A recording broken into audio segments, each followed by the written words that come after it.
This is a career-defining year for one Seahawks linebacker, according to an NFL insider. Let's talk about what's going on, or what could be going on, or what should be going on, or what we want to get out of Tyrice Knight this season. Yeah, that's right. Welcome back to another episode of Seahawks Digest, the show where our backups are so good that we get to talk about them having career years while other teams are struggling to fill starting positions. Suck it, the rest of the NFL. We rock. If you want to follow along, you're more than welcome to hit the subscribe, like, dislike, share, all those other YouTube buttons. That's the whole rigmarole here that I say to hit those. You do or don't, no matter what. I will still be here blathering away about the Seahawks every single day, all day, including why one NFL insider is talking about Tyrice Knight needing to have a bounce back season in 2026. And it got me thinking about, like, I braggadociously say our backups are better, but this is one where, yes, he's talking about the 2026, but Knight kind of is emblematic to me of what do you do is it, even in a good run, are you win now or are you looking at the bigger picture? So I want to talk about all of that. I want to hear from all of you guys on it. Before we get to that, though, you know what we got to do? Looking over here to call up the graphic.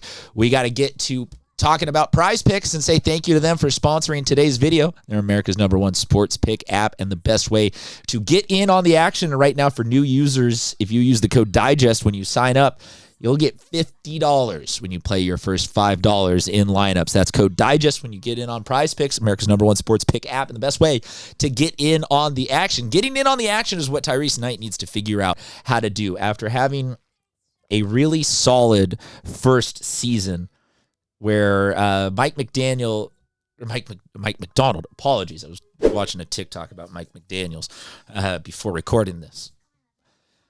Mike Macdonald did something interesting, and this article, I think, put it perfectly with a complete reset of the inside linebacker position in 2024. I like that he's a coach who is not stuck in his ways of like, okay, these are the highest paid guys, so we got to run them, or this is the system that I did at my previous stop, or this is what, whatever it is, you know what I'm saying. When it's like, you can tell some coaches are just like, I'm trying to force a square peg into a round hole. And for Macdonald to come out, do that in 24, and then again in 25 to flip it and be like, no, we're bringing other guys in. We're doing what works here and now. I like that. I love that. That's about us talking about the what's better for a run, the win now, or the looking at the bigger picture. You could very easily say, like, no, Knight's going to grow into a great linebacker. We're just going to leave him out there to go through some of the growing. Instead, no, we're going to win by moving some pieces around. And it's not that they, sent him off, banished him to oblivion. He still winds up having, call up the numbers here, pretty good year last year as a backup and special teams player. Played 16 games, only started 4 of them, 57 tackles, 2 sacks. It's that last line, though, that really gets me. He could be a starter on another team, but Seattle's now put him down in a tough spot for that job. The defense that the Seahawks have is one of the most elite groups, if not the most elite group in the NFL. There's very good linebackers. So yes, they're right. It is tough.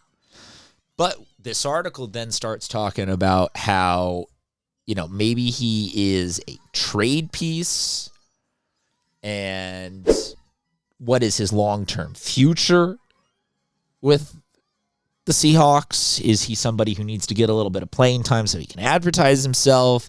Is he a trade piece? What is he? I don't hate the concept of shipping off a guy who it's no fault of his own. It's not like he played horribly, but just things just didn't materialize for a long-term run because better players came in, won a Super Bowl, it got crowded, and the Seahawks just didn't end up needing him. That being said, shipping him off right now when he is young, and some of those successful pieces that have pushed him down on the depth chart are on the, call it politely, the tail end of their career. Not saying that this is the last season, but like DeMarcus Lawrence talking about retiring, comes back, says, no, I'm not, I'm all in. But you get what I'm saying. Like, you have some pieces where even if it's not this season, the Seahawks may run into a situation where they are going to want to have a group of members in their linebacking core who are not complete restarts and started a little bit, played a lot of it, know the system, know the level of preparation, technique, mindset, whatever it is that you think goes into really making a linebacker. Because I would say that there are some positions where you can come in and be like, okay, we can get a new dude to go play whatever it is. Center, probably a harder one.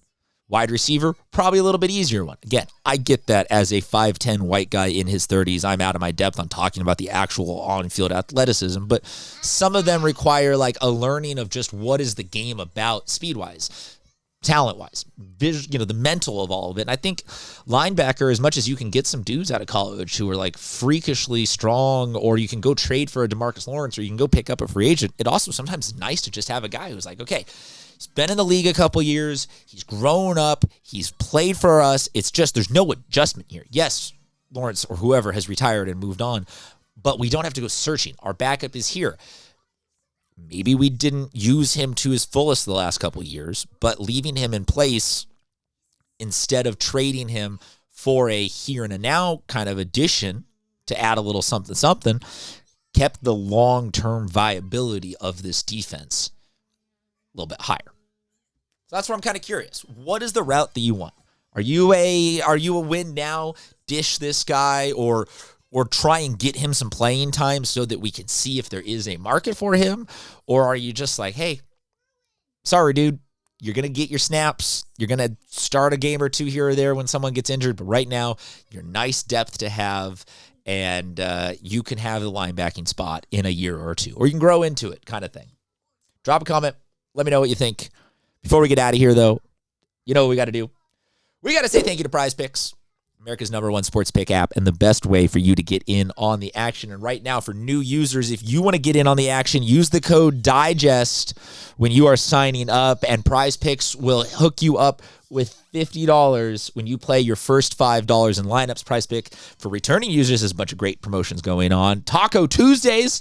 It's a Tuesday when we're recording this. Don't know what it is when you're watching it, but they got all Tuesday long.